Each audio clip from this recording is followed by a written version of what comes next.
Really, babe? Magandang idea yan. Naawa din kasi ako sa mga bata, lalo pat matatalino. Sayang kung hindi sila makakapag-aral. Wika ni Ryan. But on one condition. Magpakasal na tayo at bubuo na tayo ng sariling pamilya. Nagkatinginan sina Matthew at Ray at kalaunay tumangu-tango rin. No problem, babe. Magpapakasal tayo sa lalong madaling panahon. Isang buwan rin matapos ang kasunduan ay agad ngang natuloy ang kasal ni na Ryan at Dahlia at ginanap lang ito sa bayan ng Makiling. Simple pero masayang masaya si Dahlia dahil sa wakas ay isa na siyang Mrs. Chu. Napaungol si Dahlia nang halikan ni Ryan ang kanyang leeg. Masikip si Dahlia pero hindi na ito birahin at sa bawat paggalaw ni Ryan sa ibabaw nito ay ibang muka ang nakikita niya sa asawa. Mukha ng isang babaeng napakaganda, makinis ang balat at namumula-mula ang mga pisngi. Napakunat noo si Ryan nang sa bawat pagliyad ng babae ay nag-aagaw ang mukha ni Dahlia at ang mukha ng babaeng iyon. Kaya biglang sumakit ang kanyang ulo at tumigil ito sa paggalaw. Kaya napamulat ng mata si Dahlia. What's wrong, babe? Nagawa niyang huminahon kahit na naiinis siya dala ng pagkabitin. Sumakit lang ang ulo ko. I'm sorry. Sagot ni Ryan sabay umalis sa ibabaw ng asawa at nagtungo ito sa banyo. Pagkarating sa loob ay binuksan niya ang shower, sabay na sinuntok ang wall at makailang beses niyang nagawa iyon hanggang sa dumugo ito. Hindi niya mawari kung ano nangyayari sa kanya. Kung isang imahinasyon lamang iyon o baka may nakarelasyon siyang iba na hindi alam ni Dahlia. Ngunit wala siyang naalala na naging babae niya noong kabataan pa niya. Pero isa lang ang palaisipan sa kanya kung ano ang pinagkakaabalahan niya sa buhay at umabot siya ng edad na 36 at wala pa siyang pamilya. Gayong matagal naman silang magkasintahan ni Dahlia. Lalabas sana ang binata upang ituloy ang ginagawa nito kanina dahil responsibilidad niyang paligayahin ng asawa lalo pat honeymoon nila ngayon. Ngunit pagbukas niya ng pinto ay hindi siya natuloy dahil pinapaligaya ni Dahlia ang sarili at ayaw niyang storbohin ito kaya muli siyang pumasok sa banyo at itunuloy na lang ang pag-shower. Hapon ng Biyernes nang hinatid na Dahlia at Ryan sina Matthew at Ray sa gate. Mahigit isang buwan din silang nanirahan sa mansyon at ngayong maayos na ang lahat ay babalik na ang mga ito sa kanilang pamilya. Nandito pa sa bayan na mag-iina at gumawa na kami ng paraan upang makuha mo sila, Ryan. Tumango lamang si Ryan bagamat tutol si Ray ay hinayaan niya na lang si Dahlia sa lahat. Total ay mag-asawa na sila at wala nang laban si Shane. Pagkaalis din na Ray ay umalis din mag-isa si Dahlia. Alam niya kasi nahanapin ni Ryan na mag-iina kaya uunahan na niya ang asawa. Sa may ingay na tunog ng sasakyan at mababahong usok ng tambutso ay makikita ang mag-iina na nagsasalo-salo sa isang balot ng pansit habang hinuhulugan ng barya ng mga taong dumaraan. Sa isang buwan nilang pagiging palaboy ay walang nag-atubiling gumalaw sa kanila, lalo na sa dalawa niyang dalagita dahil nang minsan na mayroong grupo ng mga lasing na pinag-interesan ang kambal, ay pilay-pilay at bugbog sarado ang mga ito kay Shane at magmula noon ay takot na ang mga tao lumapit sa kanila. Hindi kasi nakalabas ng Maynila ang mag-iina dahil sa kalagitnaan ng biyahe ay pinababa sila ng driver at kahit ilang beses silang sumakay sa iba't ibang bus ay hindi sila pinapasakay. Kaya nakatira lamang silang mag-iina sa kalye. Ilang beses din na nag-apply ng trabaho sa Shane dahil mataas naman ang kanyang pinag-aralan pero walang tumanggap sa kanya. Kahit ang paglalabada ay tinanggihan siya kaya heto at namamalimos na lamang sila sa kalye at namumulot ng plastic upang pagkakitaan. Bumaba si Dahlia sa kotse nang matanaw ang mag-iina at agad niyang nilapitan ng mga ito at kinausap si Shane ng masinsinan. Hindi ako pumapayag. Makakaalis ka na. Maautoridad niyang sabi ngunit ngumisi lamang si Dahlia. Mas importante ba ang pride mo kasi sa kinabukasan ng dalawang bata? Saan ni Dahlia at napatingin si Shane sa kambal na namamalimos pero walang nagbibigay at busangot ang mga anak niya at marurusing ang mga ito dahil 3 araw na mula nang huling makaligo sila. Imbis kasi na ibibili nila ng tubig, panligo ay ibibili na lang nila ng pagkain. Kaya ba ginigipit nyo kami? Dahil ito ang plano nyo? Paano kung sabihin kong hindi ako papayag at sama-sama kami magtitiis at mamamatay sa gutom dito sa kalye? Alam ko may hidden agenda ka, kaya mo ito ginagawa. Bakit? Dahil natatakot kang mawala sa'yo si Ryan sa oras na malaman niyang anak niya ang mga anak ko? Prangkang sagot ni Shin. So, what sense? Kung yun ang iniisip ko, edi sana ako mismo lalayo sa asawa ko sa inyo. Yeah, you heard it right. Mag-asawa na kami ni Ryan. Saad ni Dahlia at tinaas pa nito ang kamay upang makita ni Shin ang palasingsingan ni Dahlia kung saan ay suot niya ang wedding ring nila ni Ryan. Hindi naman nakasagot si Shin kaya kinuha pa ito ni Dahlia na paraan upang ipamulat sa kanya ang realidad. Hindi ako nandito upang ipamukha sa iyo na talo ka at panalo ako dahil wala naman akong mahihita kung makikipagkompetensya ako sa iyo. Lalo na ngayon, sunog na ang mukha mo. Dagdag pa ng babae kaya napaayos ng dambana si Shin. Naaawa lang ako sa dalawang bata dahil kahit papaano anak sila ng asawa ko. Pero hindi mo pwedeng sabihin ng totoo lalo na kay Ryan dahil alam mo na ang mangyayari. Mauungkat ang nakaraan at huwag mong kakalimutan na si Ryan mismo ang nagdesisyon na kalimutan ka. Kung ako sa kalagayan mo, tatapakan ko ang pride ko alang-alang sa magandang kinabukasan na naghihintay sa mga anak ko. Ikaw na mismo nakaranas kung gaano kahirap maging batang kali. Kaya sana huwag mong hahayaan na maranasan ito ng mga anak mo. Mag-isip-isip ka, Shane. Hindi na hinintay ni Dahlia na sumagot si Shane at tumalikod na ito. Ngunit nagimbal siya na makita si Ryan na nakatayo malapit sa kanila. Kanina ka pa dyan?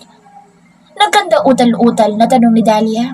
Maging si Shane ay nagulat nang makita si Ryan. Umiling alalaka at lumagpas ang tingin nito kay Shane. Did you convince her? Tanong ni Ryan sa asawa kaya nakahinga ng maluwag si Dahlia. I tried, but she still had no answer. She needs time to make a decision. Ngiting sabi ni Dahlia at umangutango naman si Ryan at hinanap ng mata niya ang dalawang bata at nakita niya ito na naghahalugog ng basura at may nakitang styro si Cassandra at masaya ito ipinakita kay Camila at nilapag lamang sa lupang styro at nilantakan nilang dalawa iyon na animoy ngayon palang nakatikim ng Jollibee. Hindi matiis ng binata na makita ang magkapatid kaya agad siyang lumapit sa mga ito at ganoon na lang ang saya ng kambal nang muling makita ang taong tumulong sa kanila. Kinuha ni Ryan ang paa ng manok na may mga kagat na pero sinisimot ito ni Cassandra at mabilis niya itong itinapon maging ang styro. Hindi niyo kailangan pagtiisan yan. Kakain tayo sa mismong Jollibee. Walang nagawa si Shane lalo na si Dahlia nang isinakay na ni Ryan sa sasakyan ang dalawang bata. At syempre, hindi papayag si Shane na hindi siya kasama dahil baka hindi na ibalik sa kanya ang kambal niya. Kaya kahit tutol ay pumayag na rin si Shane alang-alang sa kasiyahan ng mga anak. Kulang ang salitang masaya para sa kambal nang makapasok sila sa Jollibee. Sarap na sarap ang mga ito sa fried chicken at sangkatutak ang in-order ni Ryan. Lumabas si Camila dalang styro na may lamang pagkain at iniabot ito kay Shane. Huwag ka nang tumanggi nanay. Alam kong gutom ka na rin. Hindi rin kasi ako mabubusog na alam kong nagugutom ka. Sumilay ang ngiti sa mukha ni Shane dahil sa napakalambing at mapagmahal niyang si Camila. Hindi siya nito iniwan dito sa labas at pinagsaluhan nilang mag-ina ang pagkain. Dahan-dahan lang iha. Pinagtitingin na tayo ng mga tao. Mukha ka naman patay gutom. Pang-insulto ni Dahlia kaya sumimangot ang mukha ni Cassandra habang si Ryan naman ay sa labas nakatingin at nakita niya ang mag-inang masayang kumakain sa labas. Hindi kasi sumama si Shane pumasok sa loob. Marahil ay nahihiya ito. FYI, hindi ako patay gutom at hindi ito ang unang beses na kumain kami sa Jollibee. Lahat ng mamahaling restaurant ay napuntahan na namin. Hindi rin kami patay gutom, sadyang gutom lang. Kung nabubuhay pa si Daddy, tsak, na mas mayaman pa kami kesa sa'yo. Tch! Pagtataray ni Cassandra at napamaang si Dahlia nang hindi niya inaasahan na sagot-sagutin siya ng batang ito. Where's your father then? Why did he abandon you? Tanong agad ni Ryan dahil nagka-interes siya sa sinabi ng dalagita. Patay na. Car accident at sinanay lang ang nabuhay. Musangot ang mukha ni Cassandra dahil totoo naman na sinabi niya na hindi sana sila naghihirap ngayon kung hindi lang namatay ang daddy niya.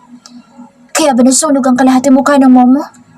Tanong muli ni Ryan at tumangutang-ulang si Cassandra at agad na napalingon si Ryan sa labas at eksaktong lumungon din si Shane. Kaya nagkatinginan sila pero si Shane din ang unang nagbawi ng tingin. Matapos ang hapunan nila sa fast food chain at hinatid muli sila ni Ryan sa gilid ng kalsada. Kailangan pa kasi mag-isip ni Shane at narespeto naman ito ni Ryan. Kumaway pa ang kambal kay Ryan nang paalis na ang sasakyan nito. Walang humpay na pasasalamat ang dalawang bata at meron pa itong take-out na pagkain. Hindi maipaliwanag na kirot ang namutawi sa dibdib ni Ryan habang pabalik sa mansyon. Hindi siya makausap ni Dahlia dahil lumilipad ang kanyang diwa sa mag-iina. Bumabasa na Shane sa mismong tapat ng mansyon 3 araw bago siya makapagpasya, alang-alang sa 2 niyang anak. Kapalit kasi ng papag-arali na mag-asawa sina Cassandra at Camila ay kailangan niyang manilbihan sa mansyon. 4 na taon lang naman, mabilis lang naman ang panahon at hindi naman siya habang buhay natitira sa bahay na ito, kaya pagtitiisan niya hanggang makatapos ang kambal sa high school at kaya na nilang matustusan ang pag-aaral sa kolehiyo dahil pwede silang mag-working student. Sa ngayon kasi ay mga bata pa ang mga ito. Ipinangako naman sa kanya ng mga anak na mag-aaral ang mga ito ng maayos para sa kanya. Ipinangako niya rin sa sarili na hindi siya papayag na kahit katulong sila sa pamamahin na ito ay aapi-apihin siya ni Dahlia. Hinding-hindi iyon mangyayari. Maya-maya pa'y bumukas sa malaking gate at pinapasok sila ng katulong. Hawak niya ang 2 bata at sunod-sunod ang pagbuga niya ng hangin. Sana'y tama ang naging desisyon kong ito. 5 araw nang naninilbihan si Shane sa mag-asawa at siya ang nakatoka sa pagluluto habang ang 2 niyang anak ay tumutulong naman sa pagwalis at pagdidilig ng mga halaman. Habang bakasyon pa ay halos buong araw silang magkakasama at maayos naman ang kanilang kalagayan. Bago kasi sila nagsimula ay muli nag-usap sina Dahlia at Shane tungkol sa sahod niya, ngunit babawasan ito sa oras na pumasok na ang 2 bata.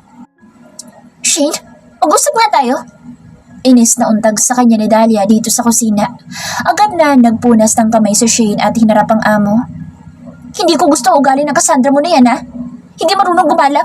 Palagi ako sinasagot-sagot. Hindi mo ba tinuruan ng magandang asal ang batang yan? Namumula ang mukha ni Dahlia sa inis. Pasensya ka na. Pagsasabihan ko na lang ang panganay ko. Hingin pa umanihin ni Shane. Napataas naman ang kilay ni Dahlia at muli siyang pinagalitan. Napapansin ko, sa 5 araw mo sa pamamahay ko, ni minsan hindi ko narinig na tinawag mo akong madam. Baka nakakalimutan mong magtsatsak. Hindi pinatapos ni Shane ang sasabihin ni Dahlia.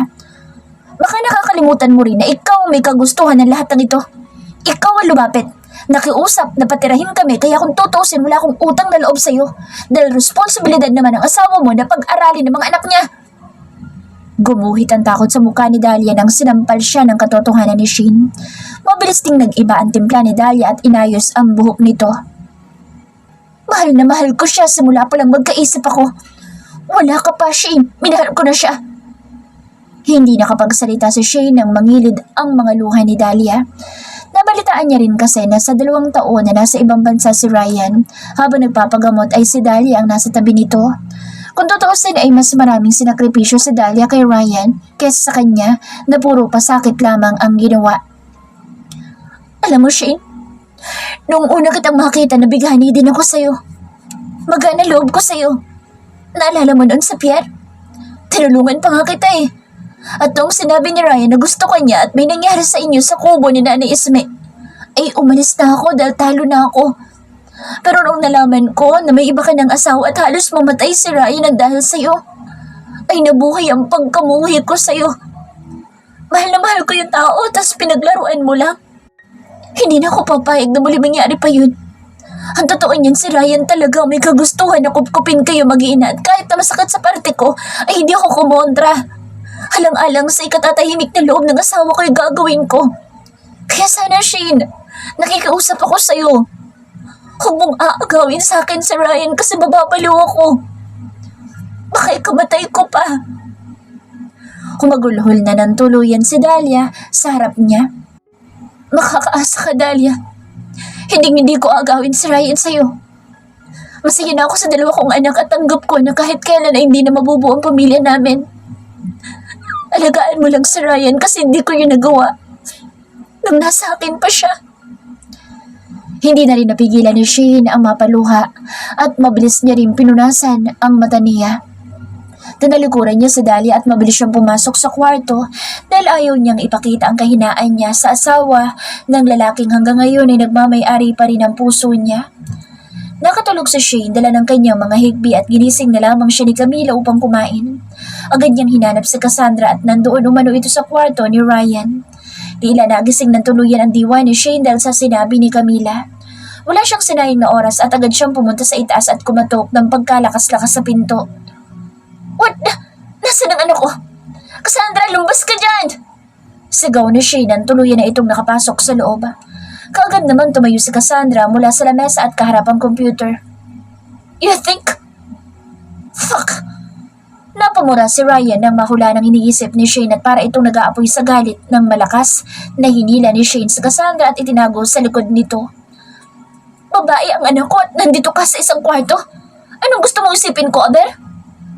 Untag ni Shane at napailing-iling si Ryan sa tinuran niya. Para itong maiiyak ngunit pilit na tinatagan ang sarili.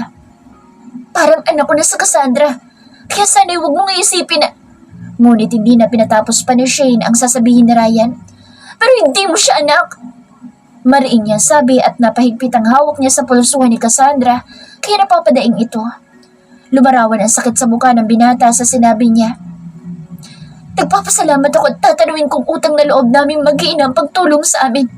Pero sana isipin mo rin kung hanggang saan ka lulugar. Kapag nalaman ito ni Ma'am Dahlia, tsaka kung iisa lamang ang aming mararamdaman.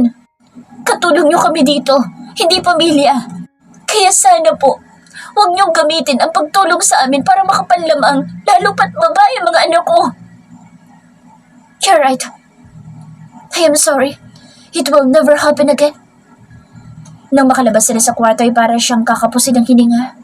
Hindi niya gustong saktan ang damdamin ni Ryan dahil batid ni Shane na lukso ng dugo ang tawag sa kanila ngunit hindi rin pwede na mapalapit ang loob ng mga anak niya sa tatay nito dahil pare-parehas lang silang masasaktan. Nangako siya na mananatiling lihim ang lahat.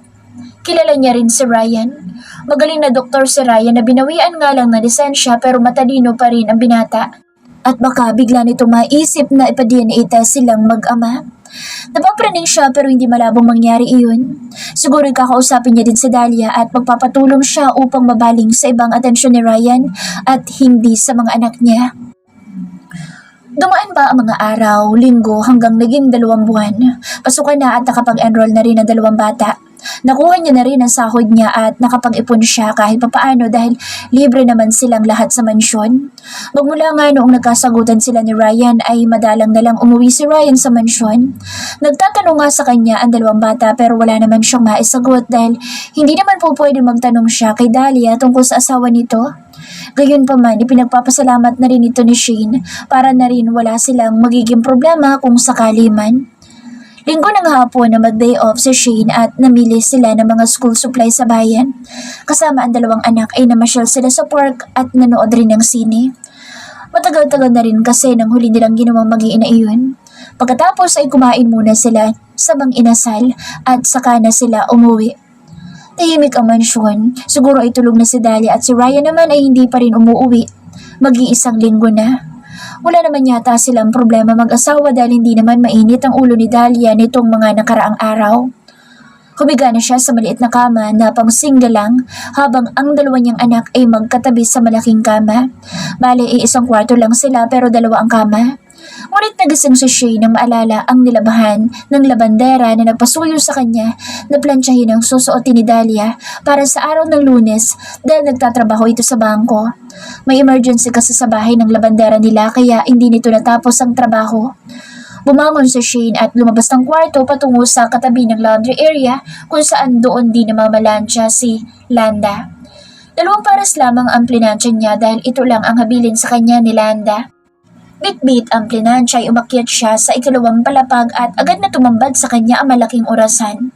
Mag-alas 11 na pala ng hating gabi, tsak niyang mahimbing nang natutulog si Dahlia. Pag-akyat niya sa 3 palapag ay agad siyang natulos sa kinatatayuan nang marinig niya ang mga ungol ni Dahlia at dahil sa gulat niya ay nabitawan niya ang damit at nagsanhi pa siya ng ingay. Nakaupo sa sofa si Ryan at nasa kandungan nito si Dahlia na tumataas baba. Aminin ni Shane na parang ginuhitan ng patalim ang kanyang puso ng saksi ng 2 niyang mata ang tagpong iyon. Shit! Napamura si Dahlia na makita siya dahil nakatagilid sa kanya ang mga ito. Nag-angat din ang tingin si Ryan at imbes na ikubli ang mga hubad nilang katawan ay parang walang pakialam si Ryan. Bagkus ay tumayo pa ang binata habang kalong si Dahlia at naglakad sa harap ni Shane. At pumasok sila sa kwarto. Kanina pa pabaling-baling si Shane sa higaan at kahit na anong pilit niyang pagtulog ay ang aksa ng iyon ang kanyang nakikita. He never changes. Anya na maalala din ang pagtatalik nila noon ni Ryan sa kubo na kahit sumasabog na ng bomba sa bahay ni Nanay Esme ay hindi pa rin tumitigil sa Ryan at ganoon pa rin siya hanggang ngayon. Mapait na napangiti si Shane. Hindi siya dapat nasasaktan ng ganito kung tutuusin. Siya ang naunang gumawa noon kay Ryan. Harap-harapan niyang sinaktan ang damdamin nito noong nakipagtalik siya kay Baste. Wala kang karapatang masaktan, Shane. Kaya anong iniiyak-iyak mo? Leche! Talak niya sa sarili at ipinikit ang kanyang mata at hinayaan lang ang kanyang luha sa patuloy sa paglandas. Kailangan niyang tatagan ang sarili at maging handa pa sa mga susunod na araw.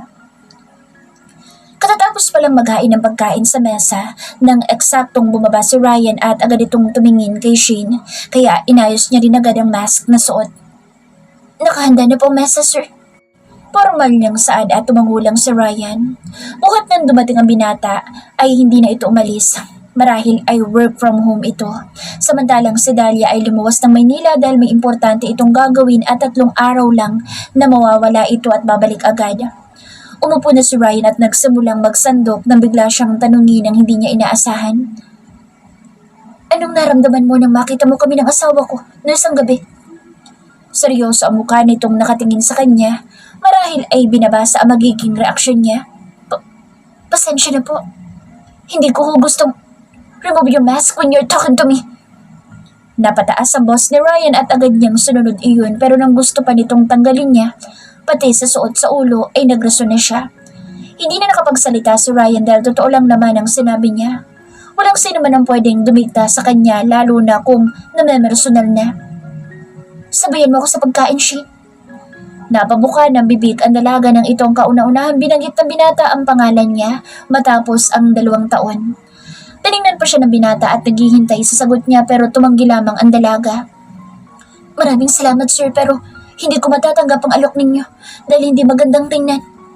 Parang kanyang sagot na ikinangisi lang ng lalaki. Hindi niya mawari ang naglalaro sa isipan ni Ryan at kung bakit ganito na lamang ito sa kanya.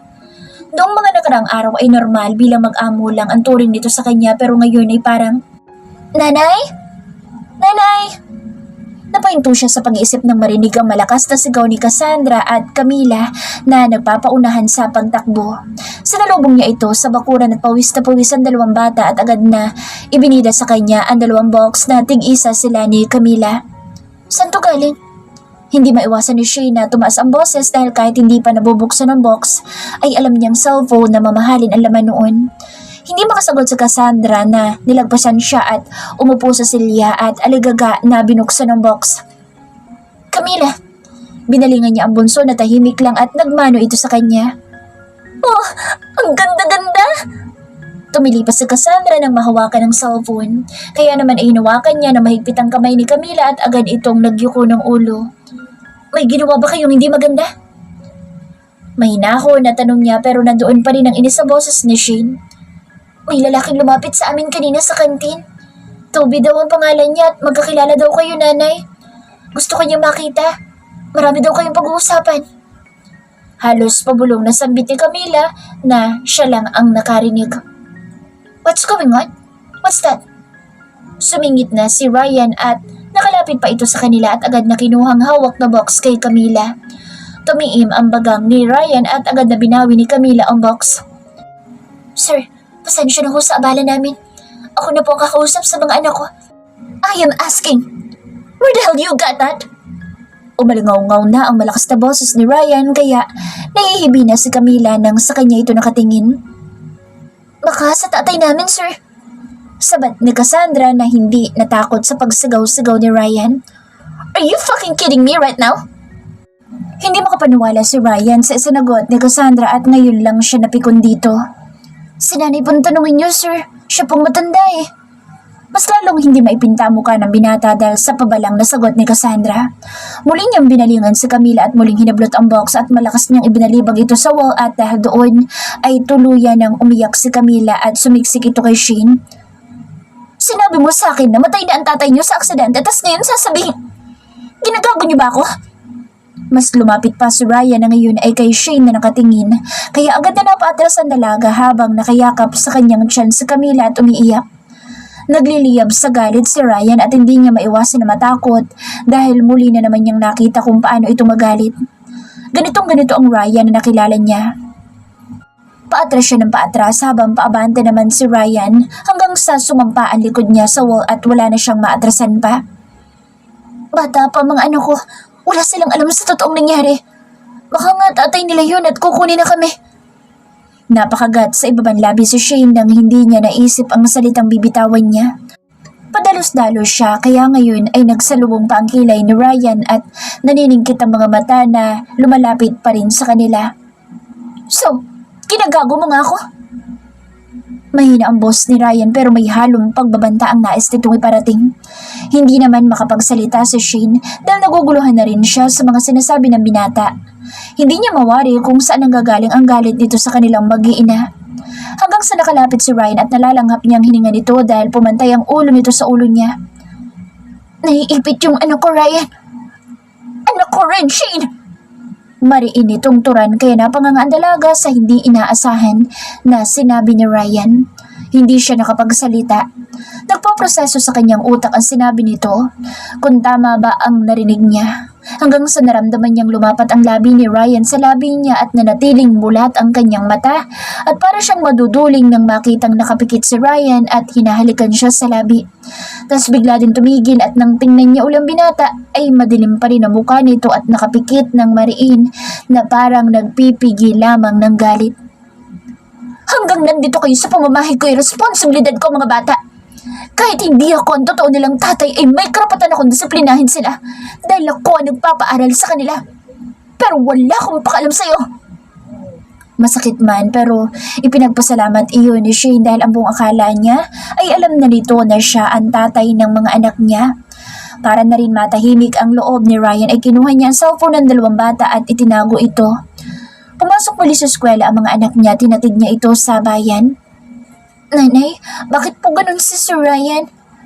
Ano ba ipinamumutok ng butsi niya at galit na galit siya kanina? Hindi naman namin ninakaw yung cellphone. Tsaka, bakit kanya hinalikan? Napalunok si Shane sa walang prenong bibig ni Cassandra. Kung ano man yung nakita niyo mga anak, atin-atin na lang. Humagikik si Cassandra na nilagay pa ang kamay sa bibig. Batid niyang matalino ito at alam ang nais niyang iparating. Humalik pa ang dalawang bata sa pisngi niya bago pumasok sa gate ng school. Naghihintay siya ng tricycle na may pumarada na sasakyan sa tapat niya at lumabas roon ang matangkad na lalaki at tinanggal ang shades nito. Kaya maraming napapatingin sa binata. Maging siya ay humanga sa kakisigan nito. Kumusta, Emerald? Napakurap si Shane nang makilala ang lalaki. Ito lang ang bukod tanging tumatawag sa tunay niyang pangalan. Toby? Napangiti ang gwapong lalaki na makilala siya ni Shane. Pinasakay siya sa kotse nito at dinala siya nito sa mall. Naglibot-libot sila habang nagkakamustahan. Matagal-tagal nang hindi kita nakita. Ano nangyari sa'yo? Pag-uuna ni Shane habang naghihintay ng order nila. Ikaw ang kumusta at ano nangyari sa mukha mo? Balik tanong ni Toby at napaiwas ng tingin si Shane. Pero pilit na tinanggal ni Toby ang mask niya. Kaagad na gumuhit ang galit sa mukha ng binata at isinoli niya uli ang mask nito. Bakit hindi ka lumapit sa akin noon? Bakit mo hinayaan na masira ang buhay mo, Shane? May panunumbat sa boses ng binata. Napaiwas ng tingin si Shane. Kasalanan ko ang lahat at deserve ko ang ganitong buhay. Karma ko na siguro ito. Mapait niyang tugon. Napailing-iling ang binata at agad na ginagap ang kamay niya.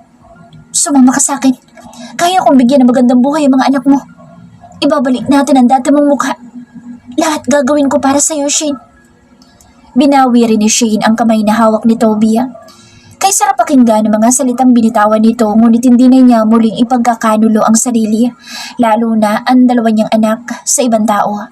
Batid niyang malaki ang utang na loob niya kay Toby ngunit kahit anong pagsisisi niya ay nangyari na ang nangyari. Masyado nang marami ang naitulong mo sa akin, Toby. Wala na akong mukhang maiharap pa sa'yo. Tama ka.